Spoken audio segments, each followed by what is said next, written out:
നമസ്കാരം, സിറ്റി ന്യൂസിലേക്ക് സ്വാഗതം. സംസ്ഥാന സർക്കാരിന്റെ ജനവിരുദ്ധ നയങ്ങൾക്കും രൂക്ഷമായ വിലക്കയറ്റത്തിനുമെതിരെ unorganised workers and employees Congress Kannur ജില്ലാ കമ്മിറ്റിയുടെ നേതൃത്വത്തിൽ കളക്ടറേറ്റിന് മുന്നിൽ പ്രതിഷേധ ധർണ നടത്തി. സംഘടനാ സംസ്ഥാന പ്രസിഡന്റ് റിജിൽ മാക്കുറ്റി ഉദ്ഘാടനം ചെയ്തു. ഓണക്കാലം അടുത്തിരിക്കുക. സപ്ലൈകോയിൽ ഇവിടെ പറഞ്ഞതുപോലെ സാധനങ്ങളില്ല എന്ന് മാത്രമല്ല, സപ്ലൈകോയിലും അതോടൊപ്പം തന്നെ ഓണച്ചന്തകളും ഒക്കെ തുടങ്ങുന്നത് സാധാരണക്കാരായ ആളുകൾക്ക് അവർക്ക് നിത്യോപയോഗ സാധനങ്ങളുടെ വില കുറച്ച് കിട്ടുമെന്നുള്ള പ്രതീക്ഷയിലാണ്.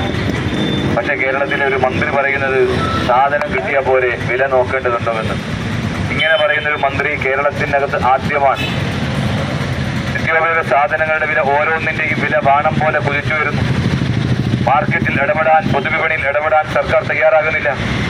ആ സർക്കാർ കരിഞ്ചന്തക്കാരുടെ കൂട്ടാളികളായി സർക്കാരും മാറിക്കൊണ്ടിരിക്കുമ്പോൾ അതിനെതിരെ ഈ നാട്ടിലെ ജനങ്ങളുടെ പ്രതിഷേധം അതിശക്തമായി ഉയർന്നു വരേണ്ടതായിട്ടുണ്ട് എന്നുള്ളതാണ് ഞങ്ങൾക്ക് സൂചിപ്പിക്കാനുള്ളത്. എല്ലാ മേഖലയും തകർച്ചയാണ്.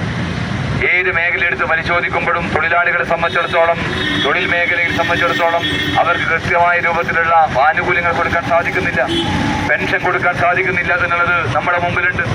അതോടൊപ്പം തന്നെ വിലക്കയറ്റം ഒരു ഭാഗത്ത് നിൽക്കുന്നു. ആരോഗ്യ മേഖലയിലെ പ്രശ്നങ്ങൾ, ആശുപത്രികളിലും കൃത്യമായി മരുന്നില്ല, സംവിധാനങ്ങളില്ല. അങ്ങനെ എല്ലാ മേഖലയിലും കുത്തഴിഞ്ഞ് മുന്നോട്ട് പോകുമ്പോൾ ഈ നാട്ടിലെ ജനങ്ങൾക്ക് ജീവിക്കാൻ പോലും സാധിക്കാത്ത ഒരു സാഹചര്യത്തിലേക്ക് ഈ നാടിനെ കൊണ്ടുപോകുന്ന പിണറായി സർക്കാരിന്റെ ഈ നയത്തിനെതിരായുള്ള വലിയ പ്രതിഷേധം എല്ലാ മേഖലയും ഉയർന്നു വരികയാണ്.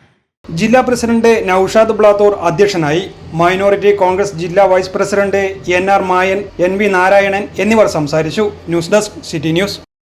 കൂടുതൽ വാർത്തകൾ അറിയുവാൻ സിറ്റി ചാനൽ വാട്സ്ആപ്പ് ഗ്രൂപ്പിൽ ജോയിൻ ചെയ്യുക. ഒപ്പം യൂട്യൂബ് ചാനൽ സന്ദർശിക്കുക. വാർത്തകൾ ഇവിടെ അവസാനിക്കുന്നില്ല. മറ്റൊരു വാർത്തയുമായി വീണ്ടും കാണാം. നമസ്കാരം.